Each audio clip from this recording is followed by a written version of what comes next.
बिस्मिल्लाहिर्रहमानिर्रहीम।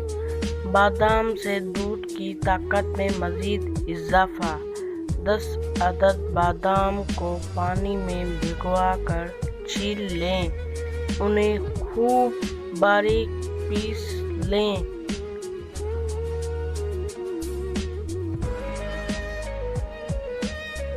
उसके बाद आधा किलो जूस खाते हुए दूध में मिलाएं। 3 जोश आने के बाद दूध को चूल्हे से उतार लें। उसके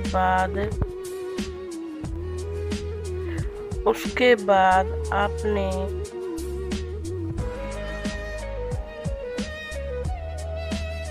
जब पीने के काबिल ठंडा हो जाए तो मिश्री या शहद मिलाएं। वीडियो अच्छी लगी तो लाइक कीजिए, सब्सक्राइब करना मत भूलिए, बेल आइकन पर क्लिक कीजिए।